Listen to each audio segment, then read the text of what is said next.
ফিলিস্তিনের গাজায় দখলদার ইসরায়েলি সেনাদের বিরুদ্ধে বুক চিতিয়ে লড়াই করছে হামাসের আল কুদস ব্রিগেড। অত্যাধুনিক অস্ত্রে সজ্জিত ইসরায়েলি সেনাদের বিপক্ষে এসব যোদ্ধাদের গেরিলা কৌশলে যুদ্ধ গড়িয়েছে প্রায় 2 বছরে। অস্ত্রশস্ত্রে সজ্জিত ইসরায়েলি সেনাদের টানা 2 বছর যুদ্ধের ময়দানে ঘোল খাওয়ানোর বিষয়টি অনেককেই অবাক করেছে। হামাসের এসব যোদ্ধাদের অতর্কিত হামলা যেন গাজার রক্তক্ষয়ী আকাশে বজ্রপাতের মতো। নিরবিচ্ছিন্ন গোলাগুলির মধ্য দিয়েও তারা ছড়ে দেয় প্রতিশোধের আগুন। শুষ্ক মরুর প্রান্তরে এসব প্রতিরোধ যোদ্ধাদের অতর্কিত হামলায় ব্যাপক ক্ষয়ক্ষতিতে পড়েছে ইসরায়েলি সেনারা, এমনকি প্রাণও হারাচ্ছে বহু সেনা। বুধবার গাজার আল শুজাইয়া এলাকার পূর্ব দিকে ইসরায়েলি দখলদার সেনা ও তাদের অস্ত্রবাহী গাড়ির একটি বহরকে লক্ষ্য করে হামলা চালিয়েছে আল কুদস ব্রিগেডের যোদ্ধারা।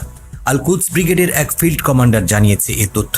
ইসরায়েলি যানবাহনগুলোর উপর স্থাপন করা মাইন বিস্ফোরণ ঘটিয়ে সেনাদের ভড়কে দেন প্রতিরোধ যোদ্ধারা। ফলে ইসরায়েলি সেনারা ঘাবড়ে গিয়ে আশেপাশের বাড়িতে আশ্রয় নেয়।